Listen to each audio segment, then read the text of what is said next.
Sejak beberapa tahun terakhir, dunia telah mulai terjerat cengkraman Imperium Dazal, yang dipenuhi ambisi kekuasaan dan kekayaan, telah merajalela dengan kebijakan otoriter dan eksploitatif. Warga negara terpinggirkan, dan kebebasan terkikis sedikit demi sedikit, sementara ketidakadilan dan korupsi merajalela di setiap lapisan masyarakat. Dazal telah mengkonsolidasikan kekuasaannya dengan propaganda yang terampil, memanipulasi opini publik, dan mengendalikan media massa. Penindasan terhadap oposisi politik, dan pembatasan terhadap kebebasan bicara, telah menjadi kebijakan standar.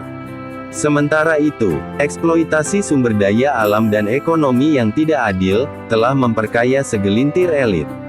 Sementara rakyat menderita dalam kemiskinan dan ketidakpastian. Dengan setiap hari yang berlalu, cengkraman Imperium Dazal semakin kuat, dan harapan untuk perubahan semakin memudar. Namun di antara bayangan tirani, masih ada semangat perlawanan yang berkobar dari para pemberani, yang menantang rezim otoriter ini, meskipun beresiko besar. Tantangan terbesar bagi dunia saat ini adalah, bagaimana mengatasi dominasi Imperium Dazal, untuk mengembalikan kebebasan dan keadilan bagi semua warga dunia. Dalam mendukung Imperium Dazal, umat yang lebih mementingkan dunia daripada akhirat, cenderung tergoda oleh janji-janji materi, dan kekuasaan yang ditawarkan oleh otoriter rezim tersebut. Mereka mungkin rela mengorbankan nilai-nilai moral dan keadilan demi keuntungan pribadi, dan kenyamanan materi. Kebutuhan akan memenuhi keinginan duniawi, seringkali mengalahkan kesadaran akan konsekuensi spiritual atau moral dari tindakan mereka.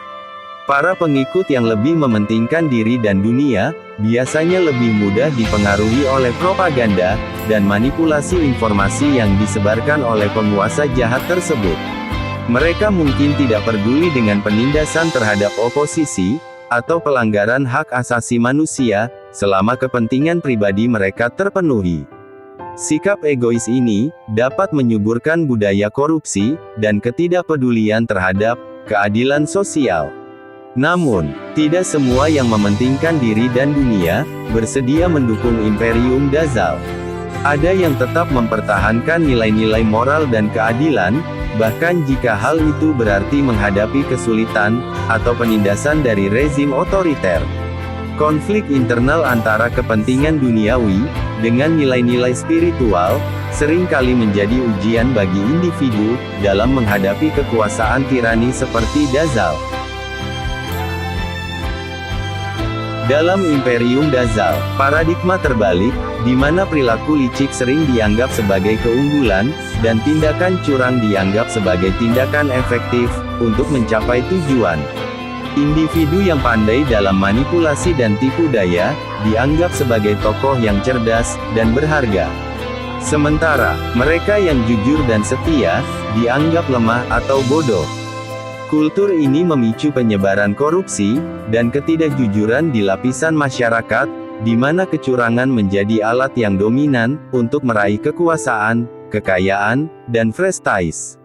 Orang-orang yang bermoral teguh, seringkali dipandang rendah, atau dianggap tidak mampu bersaing dalam lingkungan yang penuh tipu daya.